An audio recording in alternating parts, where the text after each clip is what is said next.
Pues bien, hermanos, esta noche vamos a estudiar un tema maravilloso, un tema muy lindo. Este es un tema lindo, el tema sobre el templo glorioso que habla el profeta Ezequiel a partir del capítulo 40 de su libro. Los últimos 8 capítulos del libro de Ezequiel tienen que ver precisamente con el templo glorioso, con la redistribución de la tierra. O sea, se iba a repetir lo mismo que ocurrió en tiempo de Moisés. Se iba a repartir absolutamente todo. Bueno, del capítulo 40 al capítulo 43 se habla exactamente del templo. Solamente del templo. Porque en el capítulo 44, 45, etcétera, habla de los levitas. Habla de los sacerdotes, sus funciones, etcétera. De los sacrificios y todo este asunto, hablan allí. Está bonita la lámina, ¿no? ¿Sí les llama la atención? Bueno, algún día vamos a estar en el Monte de los Olivos tomando la foto, hermanos. ¿No les parece? Seguimos aquí avanzando, no quiero desviarme del tema. Uno de los temas más candentes que existe hasta el día de hoy es la reedificación del templo de Jerusalén. Y eso va a ser un problema muy grave que puede tener connotaciones de guerra mundial. Porque exactamente la mezquita de Omar está, lo llaman el domo de la roca también. Exactamente la mezquita de Omar está sobre donde estaban las ruinas, o sobre las ruinas, sobre una explanada donde, de acuerdo a la tradición, ahí estaba el templo de Salomón. O sea que los musulmanes, cuando el templo de Salomón desapareció y todo eso, ellos vinieron y pusieron su mezquita ahí. Y los judíos sienten que les invadieron su espacio. Y los judíos más ortodoxos dicen, nosotros tenemos que edificar nuestro templo, ¿dónde? Ahí. ¿Ustedes se imaginan que lleguen a tocar una piedra de ese domo? ¿Ustedes creen qué creen que va a pasar? Como son los musulmanes que su religión la viven hasta en la sangre. Si llegan a tumbar un ladrillito de allí, se desata una guerra horrible, ¿o no? Y vendrían los atentados contra Estados Unidos, porque Estados Unidos es aliado de Israel, o lo protege, pues. Pero muchos dicen que no van a tumbar la mezquita Omar, sino que van a hacer una pared por aquí, y en la pared por aquí van a construir el templo. O sea que le van a quitar el parqueadero a los musulmanes. Bueno, eso también podría enojar mucho al mundo musulmán, ¿o no? Pero de todas maneras sería algo así como cálmese, no le vamos a tumbar la mezquita, vamos a reedificarlo allí sin quitarle espacio. Ustedes nos quitaron el espacio que nos pertenece, pero ok, lo vamos a respetar, vamos a hacerlo en el sector de allí. O sea que tendríamos 2 tremendos templos rivales el uno al lado del otro. ¿Cómo creen que sería eso? Es algo bien preocupante, ¿no? Es algo bien preocupante si eso es así, si de eso es que estaba hablando el profeta Ezequiel, porque cuando uno lee a partir del capítulo 40, Ezequiel comienza, o Dios le dice a Ezequiel, mira, me vas a hacer estos cuartos de tal medida por tal medida. Ustedes leen, un arquitecto, el pastor Hernández, que le encanta lo de las edificaciones y todo, yo creo que disfrutaría interpretando los planos de Ezequiel 40 en adelante de cómo sería el templo, ¿no? Tremendo, ¿no les parece? Bueno, ahí está toda una descripción bien detallada con medida. Entonces uno se pone a pensar, ¿de qué templo está hablando Ezequiel? Porque está dando todas las medidas exactas de ese templo, pero no solamente está dando las medidas exactas del nuevo templo, porque cuando él escribió, el templo de Jerusalén había sido destruido. Entonces, ¿qué es lo que se esperaba? Que se hablara de la restauración del templo. Y miren ustedes cómo, qué interesante, de acuerdo a Ezequiel 40 al 43, nos va a dar una serie de especificaciones que yo les pregunto. ¿Estaría hablando del templo que después se edificó? ¿Estará hablando de un templo que se va a edificar aquí en la tierra? Por un detalle pequeñito, no puede ser que esté hablando de un templo aquí en la tierra. Y ustedes me van a ayudar a decir cuál es el detalle. Bueno, no es un detalle pequeñito, es un detalle bien grandote, pero que aquí lo vamos a poner pequeñito. A ver, por ejemplo, miren ustedes, si ese templo es un templo realmente que se va a construir aquí en la tierra, Mire lo que dice acá, por ejemplo. En Ezequiel 43:18 se habla del derramamiento de la sangre sobre un altar. ¿Derramar sangre sobre un altar a esta altura de la vida? ¿Todavía sacrificios de animales?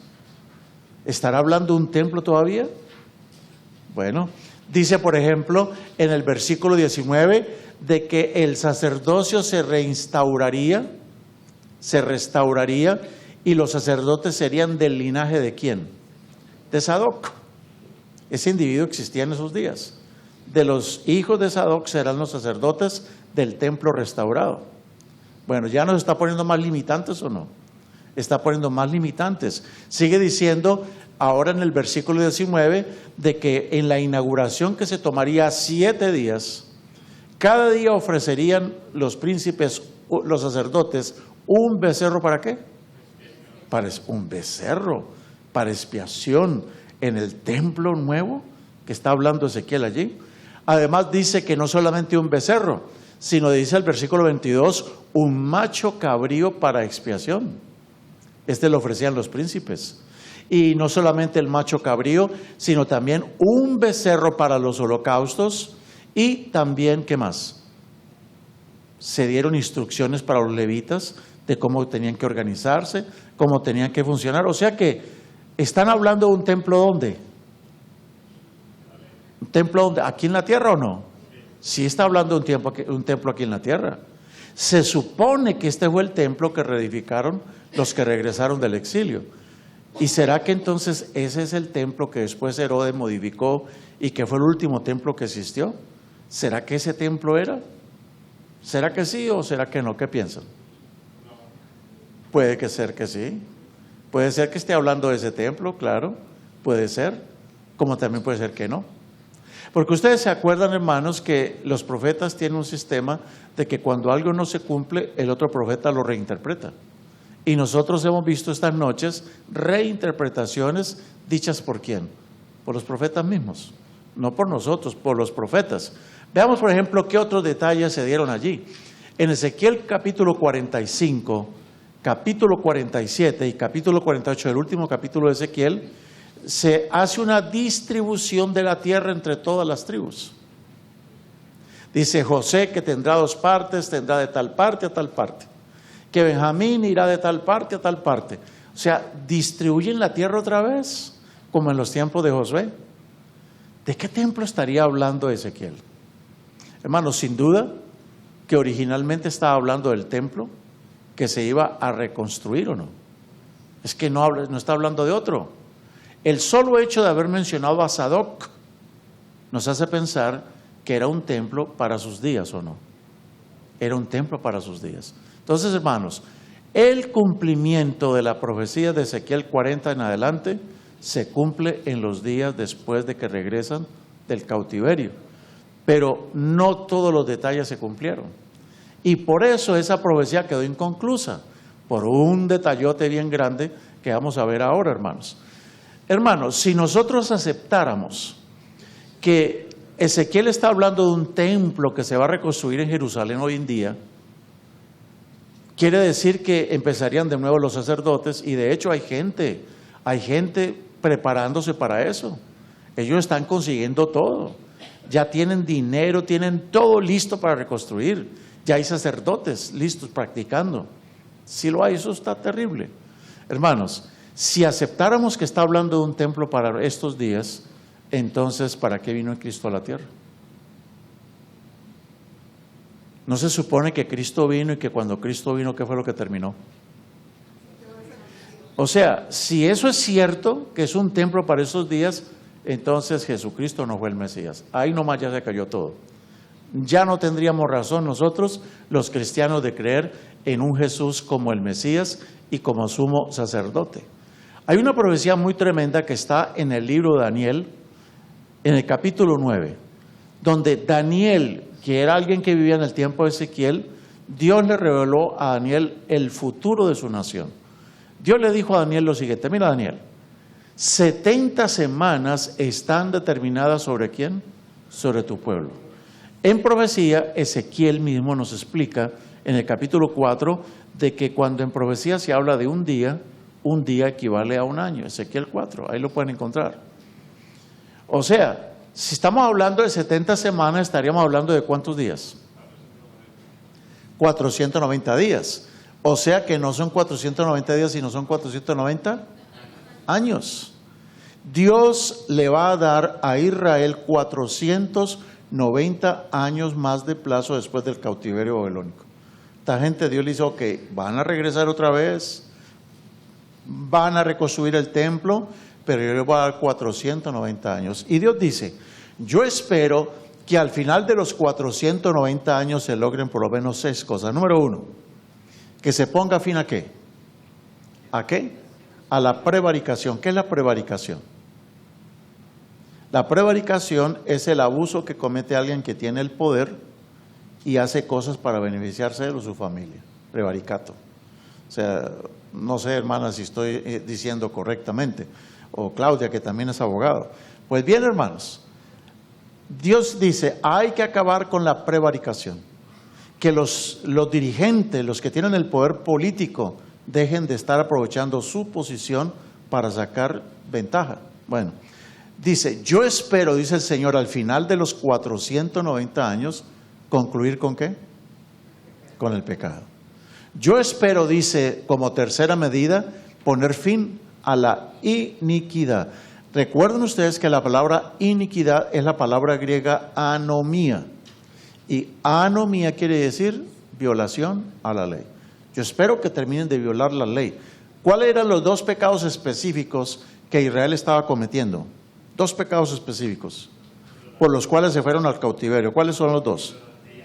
Adorar ídolos, violando el segundo mandamiento. ¿Y el otro cuál fue? Violar el sábado.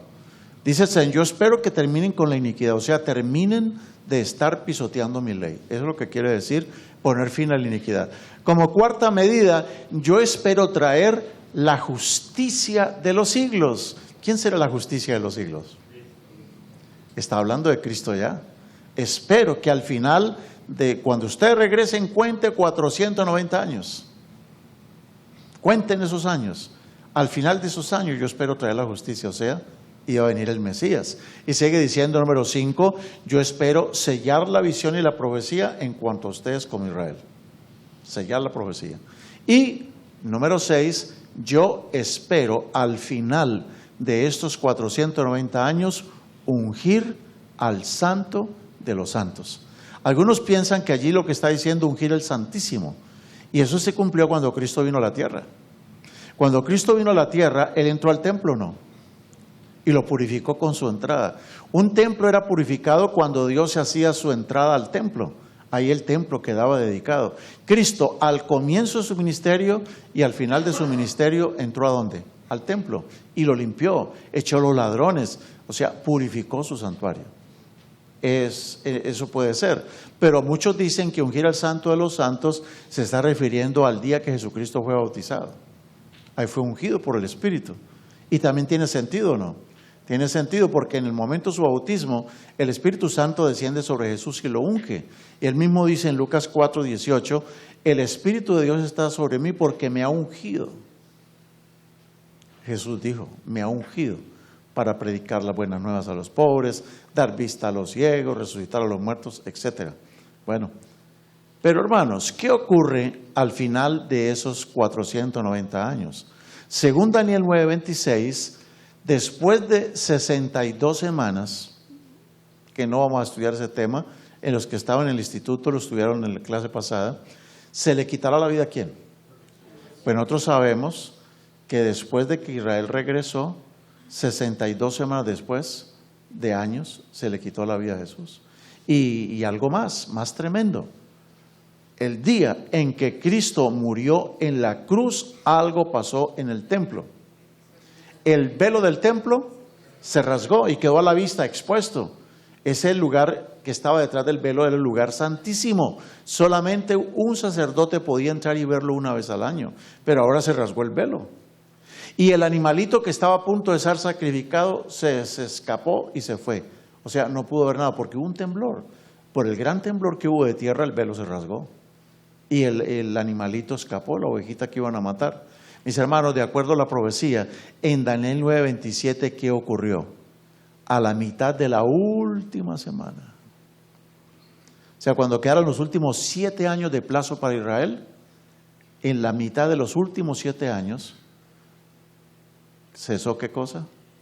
¿Qué terminó? Hará cesar el sacrificio y la ofrenda. Entonces, ¿de cuál templo está hablando Ezequiel? Pero en el cielo no vamos a tener sacerdotes, ni becerros, ni animales haciendo sacrificios. La gente no va a haber sacerdotes haciendo sacrificios. No está hablando de sacerdote de la familia de Sadoc, porque Cristo no es del orden de Sadoc. Cristo no es de la orden de Leví, ni de Moisés, ni de Aarón. Cristo es de la orden de Melquisedec, dice las Escrituras. O sea, Cristo es de otro tipo de sacerdocio. Por lo tanto, esta profecía se refería al primer templo. No se está refiriendo a un templo en el futuro. Esta profecía se tenía y se cumplió parcialmente en aquel tiempo. Ya no tiene nada que ver con el futuro. ¿Por qué? Porque Cristo vino, a los suyos vino y los suyos ¿qué? No lo recibieron. Y si no aceptaron el Mesías, ¿por qué Dios está obligado a cumplir todo lo que decía allí? Dios va a cumplir, pero la esencia del mensaje, y es lo que vamos a estudiar precisamente en esta noche. Empecemos, hermanos, por algún detalle.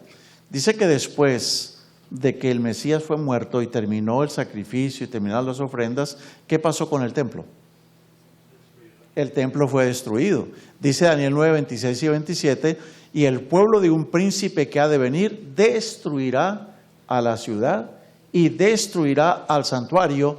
Con inundación será el fin de ella y hasta el fin de la guerra será talada con asolamientos. Eso es lo que pasó. Y hasta el día de hoy, ¿cómo está Jerusalén? Asolada. Lo único que queda es un muro viejo allí, donde andan lamentándose todo el tiempo, y por eso se llama el muro de los lamentos. Hermanos, la profecía se cumplió. El templo del que hablaba Ezequiel era el templo que ellos iban a reconstruir. Y efectivamente comenzaron a reconstruirlo, siguieron las instrucciones, pero hay detalles en esa profecía que no se cumplieron. Porque tristemente los israelitas no cumplieron su parte. Si ellos hubieran cumplido con su parte, todo se hubiera cumplido, todo. Pero no, eso quedó para el futuro. Entonces, hermanos, ¿de qué templo estaría hablando realmente el profeta Ezequiel? Sí, estaba hablando del templo de Jerusalén. Pero si no se cumple esa profecía, entonces ¿se va a cumplir o no se va a cumplir? Sí. Las profecías, lo que Dios dice, se cumple, pero ahora con distintos protagonistas, en distinto tiempo y en distintas circunstancias, pero se cumple. En una profecía, ¿qué es lo que se cumple? ¿Qué es lo que se tiene que cumplir? A ver, ¿los detalles o la esencia? ¿Qué es lo que se tiene que cumplir? ¿Los detalles o la esencia de la profecía? Es la esencia, lo que el Señor quería decir con eso. Entonces, hermanos, alistémonos para ver la esencia de lo que Él quería decir en esa profecía del templo glorioso. Empecemos porque en Ezequiel capítulo 40, el versículo 2, mire lo que dijo el profeta, que nos dice, oiga, ¿de qué está entonces hablando Él? Pues Él estaba hablando de aquí y Dios quería hablar de arriba. Pero Ezequiel quería hablar del templo de aquí abajo, y así lo interpretaba Ezequiel. Pero Dios estaba pensando en algo más glorioso. Ve lo que dice Ezequiel 42. En visión de Dios me llevó a la tierra de Israel. Ok. Y me puso sobre un monte muy alto, muy alto. Al sur había como un edificio de una ciudad. O sea, ¿qué fue lo que él vio? Una ciudad, y en la ciudad vio un edificio, y está en un monte ¿qué? Muy alto. ¿Cuán altos son las montañas por ahí en Israel, pastor? No son muy altas, ¿no? No son altas. Claro que no, no son altas. Porque miren ustedes, hermanos, Jerusalén está a 754 metros sobre el nivel del mar. Eso no es alto. Eso no es alto. Por ejemplo, Bogotá está a 2.500 metros sobre el nivel del mar. ¿Y qué me dice a Machu Picchu? ¿A cuánto está el Machu Picchu? ¿En metros cuánto sería? Bueno, imagínense. Eso sí es alto, ¿no? Allá hay una ciudad alta. ¿Será que estaba hablando del Machu Picchu allí el profeta? Esa es una ciudad en un monte alto, ¿no? De modo que empecemos por ese detalle, hermanos. Él dice que vio una ciudad en la parte sur, en un monte muy alto. No está hablando de Jerusalén misma. Ahora miremos otro detalle. En Isaías capítulo 14, versículo 13, se identifica ese monte. Y el profeta Isaías lo llama el monte del testimonio. Es al monte donde el diablo quiso subir y poner su trono. Es un monte que queda hacia el norte. Hacia el norte.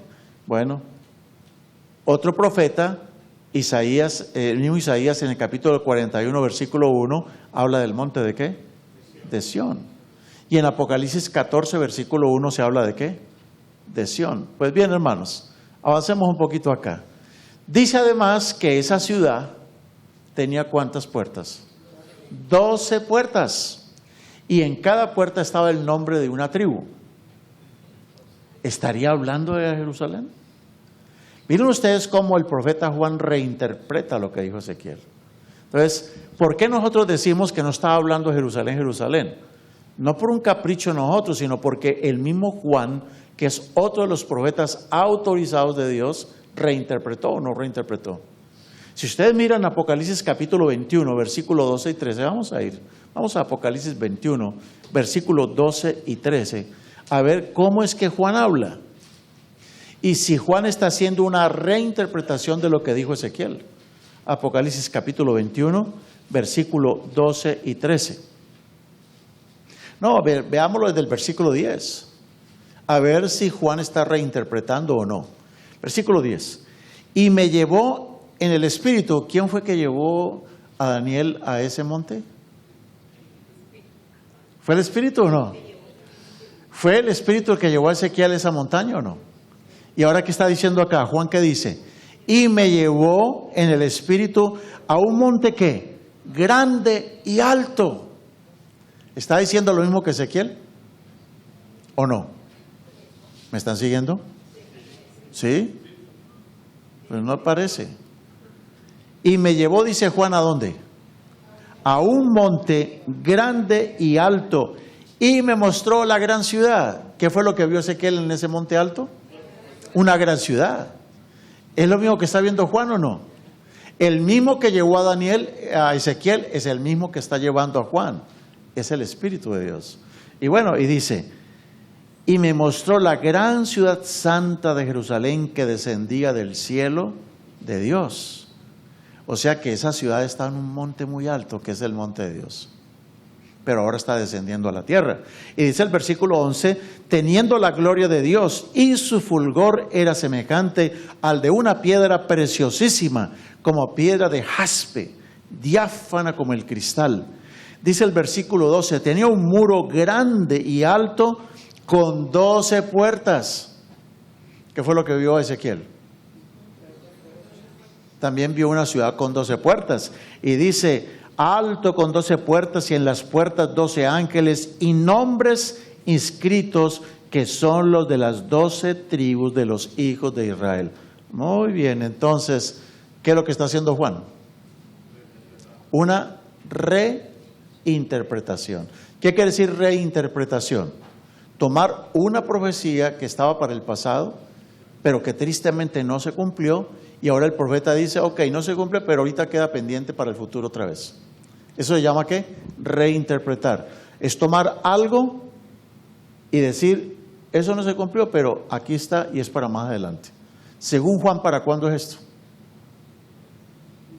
Según San Juan, ¿para cuál templo está hablando? ¿El templo de la ciudad de Dios o de la nueva tierra? ¿De qué templo estará hablando? Bueno, por lo menos ya sabemos de que la ciudad santa tiene las mismas características de la ciudad que vio Ezequiel. Y aún más, mire la sorpresita tan tremenda que tenemos. ¿Cómo se va a llamar esa ciudad? Ezequiel dijo que la ciudad se llamaría, a ver, y el nombre de la ciudad será Jerusalén. ¿Amén? ¿Amén? ¿Cómo se va a llamar la ciudad? Jehová Shama. Jehová Shama. ¿Qué es eso de Jehová Shama? ¿Qué es eso? Hermanos, Jehová Shama quiere decir Dios mismo estará allí en esa ciudad con nosotros. Ezequiel 48:35, y ese es el último versículo del libro de Ezequiel. Imagínense cómo terminó el libro de Ezequiel. El último versículo del libro de Ezequiel termina con el nombre de la nueva ciudad, porque dice que la Nueva Jerusalén tendrá un nombre nuevo. Y los que van a recibir el sello de Dios tendrán el nombre nuevo de la ciudad santa en la frente. Ya sabemos cuál es el nombre que van a tener los redimidos en la frente. ¿Cuál es? Jehová Shammah. Jehová Shammah. Ese es el nombre de la ciudad. Y todos los santos tendremos en la frente el nombre de la ciudad. Jehová Shammah. ¿Y qué quiere decir Jehová Shammah? El Señor. ¿Qué quiere decir Shammah en hebreo? Está ahí mismo, en persona. ¿Eso será que lo reinterpretó Apocalipsis también? ¿Será que Juan también lo vio o no? Sí, claro que sí lo vio. Apocalipsis capítulo 21, versículo 1 al 3. ¿Qué dice Apocalipsis capítulo 21, versículo 1 al 3? A ver, leámoslo. Vi un cielo, ¿qué? Nuevo. Y una tierra, es cuando sea la tierra nueva. Y una tierra nueva, porque el primer cielo y la primera tierra pasaron y el mar ya no existía más. Y yo, Juan, vi la santa ciudad, la nueva Jerusalén, que se llama ¿cómo? ¿Cómo se llama la nueva Jerusalén? Jehová Shammah. Yo vi la nueva Jerusalén descender del cielo de Dios, dispuesta como una esposa ataviada para su marido.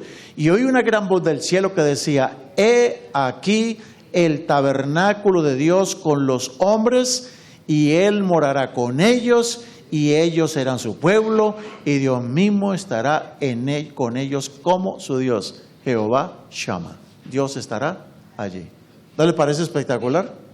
Entonces Juan está tomando los últimos 8 capítulos de Ezequiel y los está reinterpretando. ¿Y dónde está poniendo los últimos 8 capítulos de Ezequiel? En el futuro. ¿En la tierra? ¿En el cielo o en la tierra nueva? ¿En el cielo o en la tierra nueva? En ambas partes, pero sobre todo en la tierra nueva. Lo está poniendo porque la ciudad de Dios desciende ¿de dónde? ¿A dónde? Del cielo a la tierra nueva. En la tierra nueva tendremos el templo de Ezequiel 40 al 48. Bueno, pero hermanos, ¿por qué va a ser en la tierra nueva? Porque cuando dice en Apocalipsis 21-22, cuando él miró la ciudad santa arriba en el cielo, ¿qué? ¿Qué dice? No vi en ella templo. Entonces, ¿quién es el templo glorioso?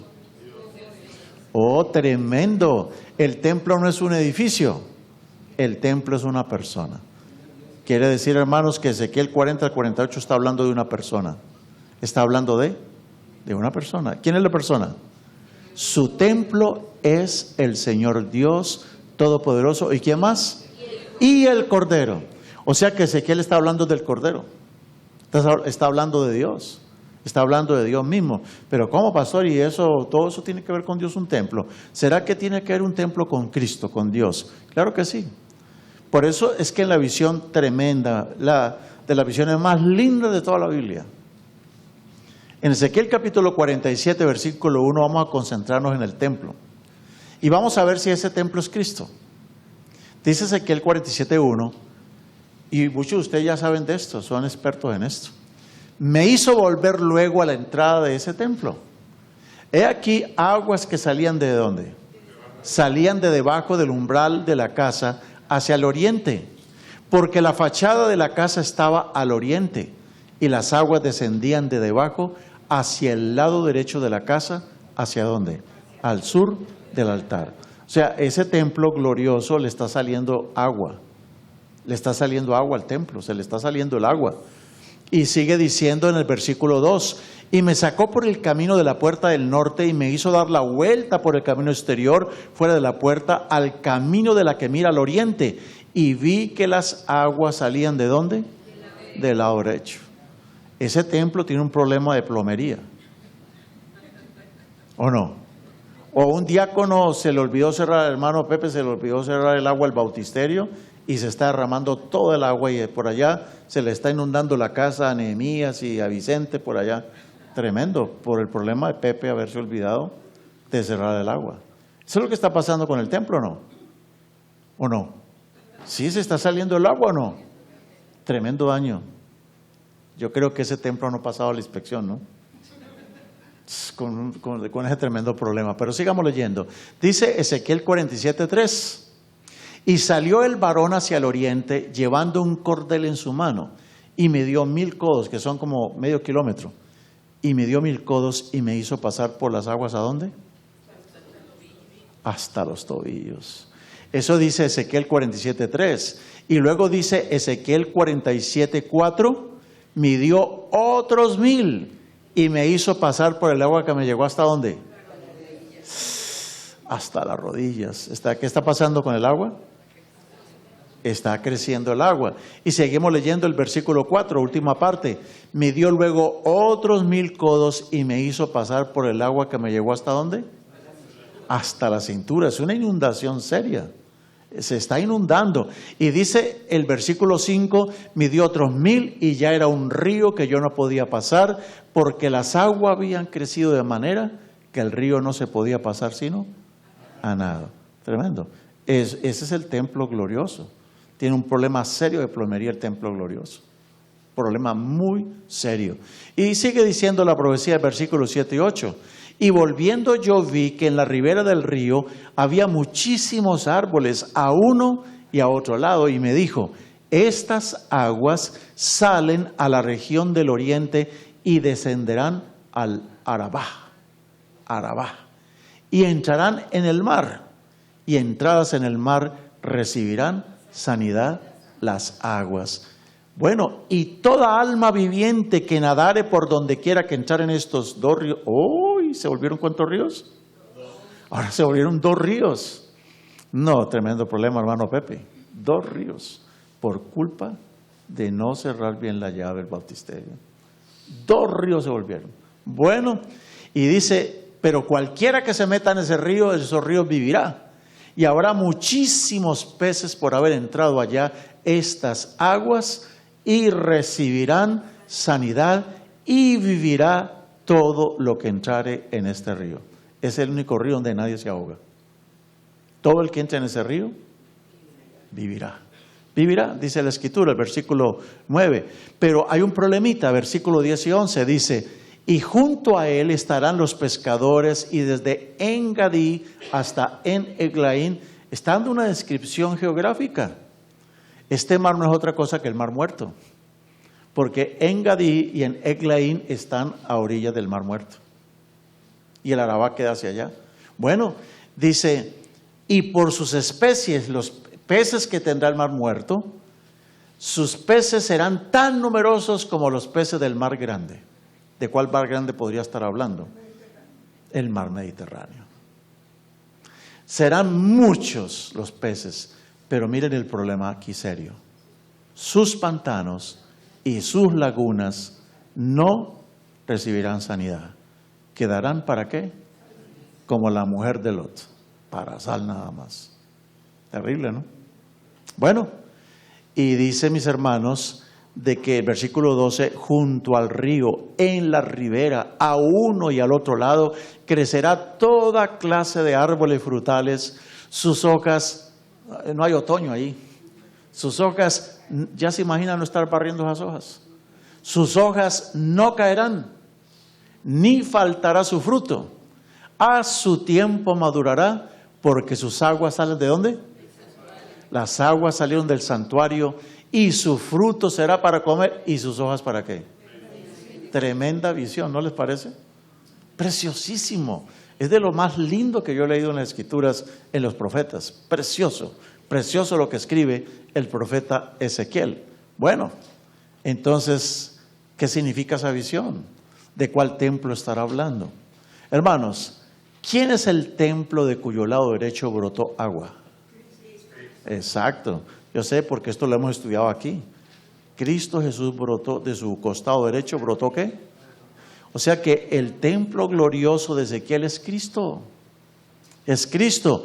¿Y será que de Cristo, de su costado derecho, brotó agua? Claro, cuando Él fue muerto, dice que antes de ser muerto, Jesucristo dijo en San Juan 2:19, destruid este templo.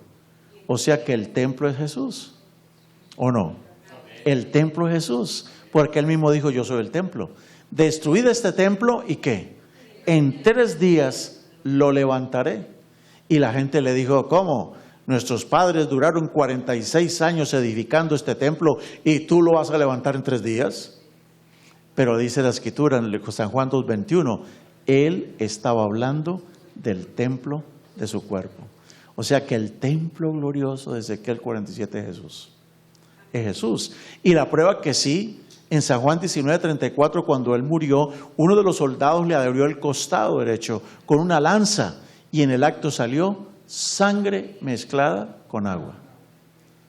Entonces, ¿qué representa esa agua mezclada con sangre que brotó del costado de Jesús?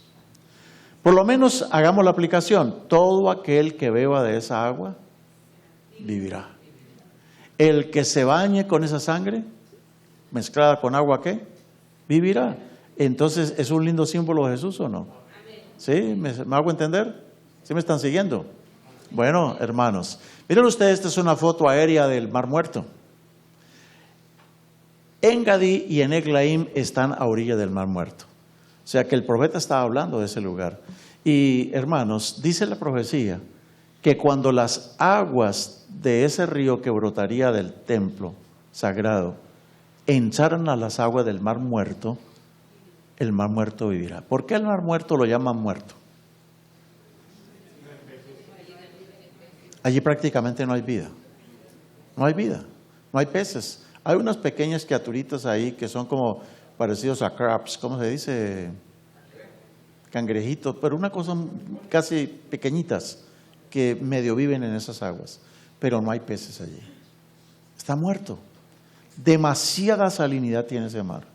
Pero dice la profecía que cuando las aguas del santuario entren a las aguas del Mar Muerto, ¿qué? Vivirán esas aguas. Bueno, dice Ezequiel 47:8, lo que ustedes están viendo son fotos de allá del Mar Muerto. Alisten las cámaras. Ezequiel 47:8, esta agua sale hacia el oriente, desciende a la llanura y entra en el mar. Y al entrar al agua del mar quedará ¿qué? Sana. Si el agua representa, el agua con sangre representa la sangre de Jesús, obvio. Hermanos, ¿qué representa el Mar Muerto?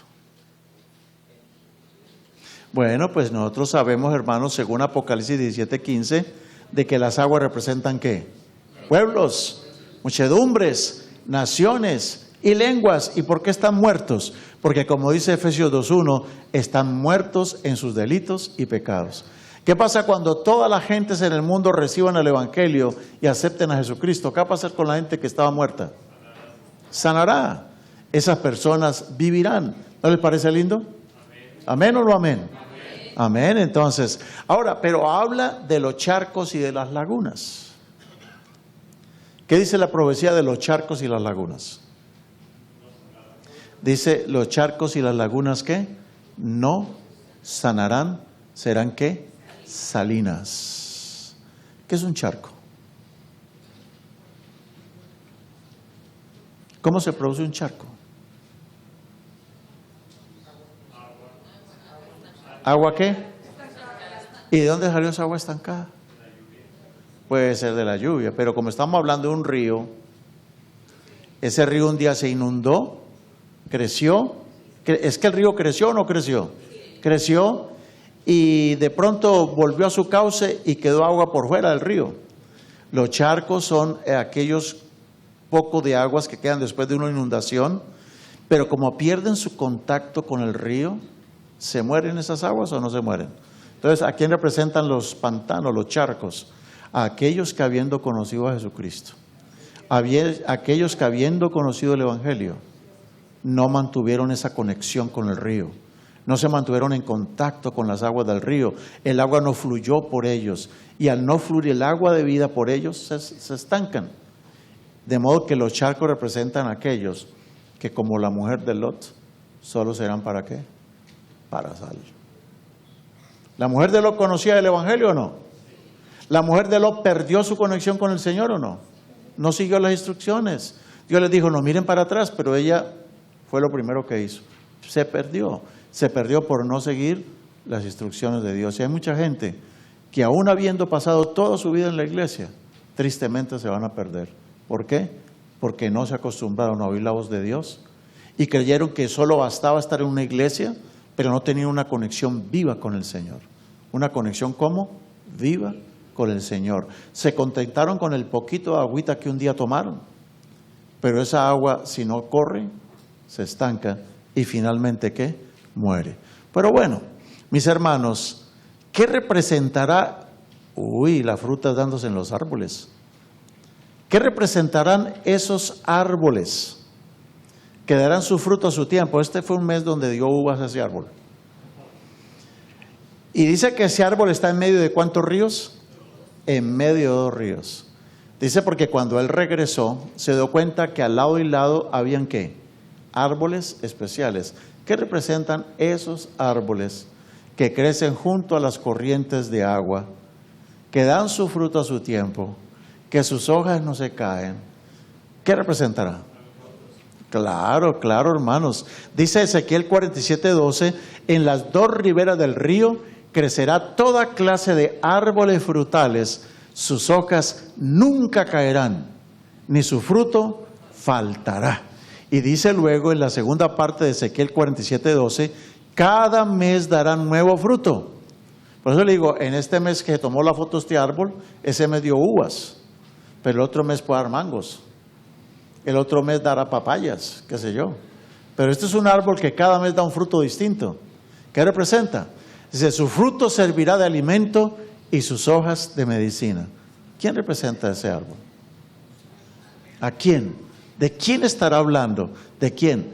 Esos árboles se parecen a otro árbol. Miren cómo Juan lo reinterpreta. Juan dice en Apocalipsis 22:2, en medio de la plaza de la ciudad, a uno y a otro lado del río, estaba el árbol de la vida. ¿Que lleva cuántos frutos? 12, o sea, uno cada mes. Lleva 12 frutos, lo mismo que estaba diciendo Ezequiel. Lleva 12 frutos, cada mes da su fruto. Y mire, y las hojas de los árboles son para... ¿De dónde tomó Juan esa idea? De Ezequiel. El mismo que inspiró a Ezequiel está inspirando a Juan. Y Juan está reinterpretando, diciendo, esto va a ocurrir en la tierra nueva. ¿Será que en la tierra nueva veremos esos árboles? ¿O veremos un solo árbol? Miren ustedes, hermanos, lo que dice el salmista. Dichoso el hombre que en la ley, otra vez el tema de la ley. Es que, hermano, eso es vital en todas las escrituras. Dios no puede estar hablando de discursos distintos. Dice, dichoso el hombre que en la ley del Eterno está su delicia y en su ley medita de día y de noche.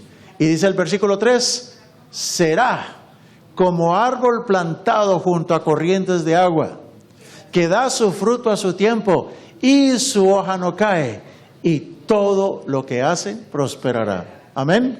Qué maravilla. Entonces, ¿quiénes son los árboles que crecen al lado y lado del río de vida? Los justos, los que se deleitan en la ley del Señor, los que se gozan en la palabra de Dios. Esos son los que van a estar en la tierra nueva. Pues bien, mis hermanos, miren lo que dice el Señor Jesucristo. Miren a Jesús cómo también reinterpretó la visión. Porque, hermanos, 1 Corintios 3:16, ¿qué dice? A ver quién es el más rápido encontrando o diciendo de memoria 1 Corintios 3:16. ¿Qué dice 1 Corintios 3:16?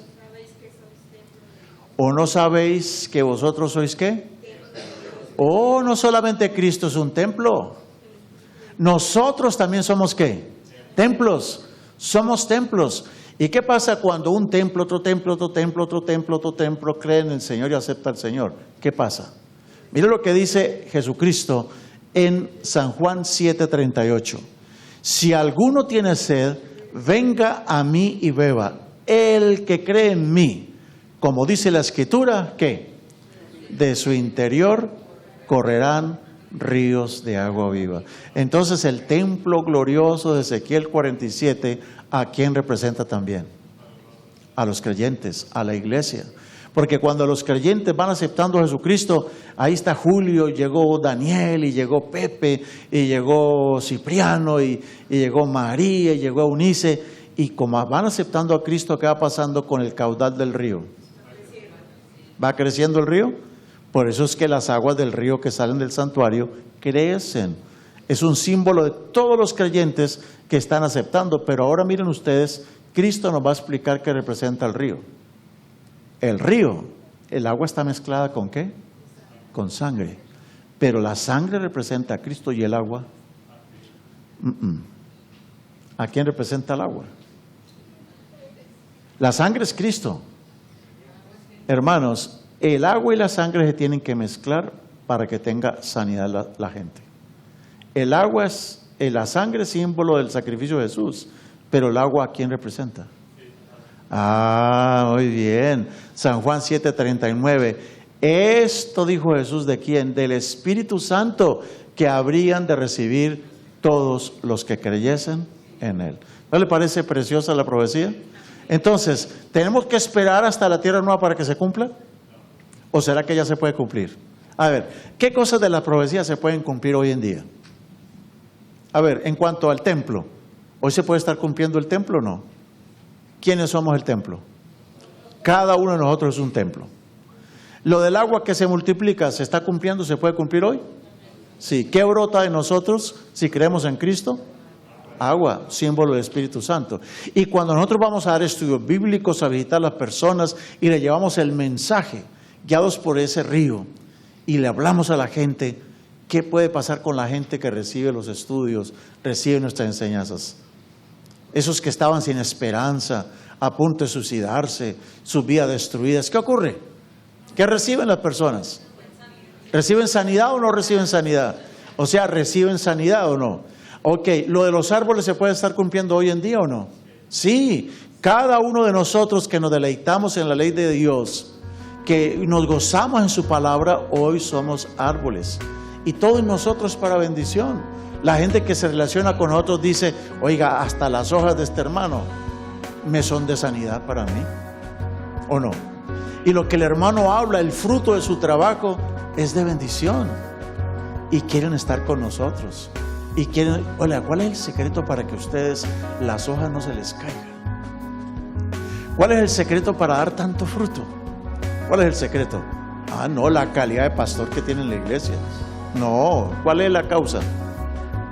Que esos árboles, ¿dónde crecen? Al lado del río. ¿De qué se nutre el árbol? Del agua del río. Hermanos, entre más nos nutramos de Jesús y de su Espíritu Santo, más tendremos hojas hermosas, no se nos caerán y daremos fruto. ¿Cada cuánto? Cada mes. Algunos de nosotros damos fruto por ahí cada 6 meses. Hermano, ahí está hablando que es cada cuánto, cada mes se verá el fruto de la persona. Yo quiero preguntar, hermanos, en esta hora, al terminar esta clase ya de Ezequiel, ¿cuántos de los que estamos aquí quisiéramos ser parte de esta visión maravillosa, de ser templo del Dios viviente? ¿Cuántos quisiéramos que de nuestro interior brotara el Espíritu de Dios? ¿Cuántos quisiéramos dar fruto a su tiempo y que nuestras hojas no caigan? ¿Cuántos queremos decirle eso al Señor poniéndonos de pie? ¿Cuántos queremos decirle? Bueno, vamos a orar, hermanos, para darle gracias a Dios por esto. Padre, te agradecemos en esta noche por este libro maravilloso del libro de Ezequiel, por esta enseñanza maravillosa del libro de Ezequiel. Te damos gracias por tantas promesas tan hermosas, pero también te damos gracias por las amonestaciones que nos hace. Ayúdanos, oh Dios, a ser un pueblo fiel. Ayúdanos a deleitarnos en tu palabra, en deleitarnos en tu ley, en creer en Jesucristo.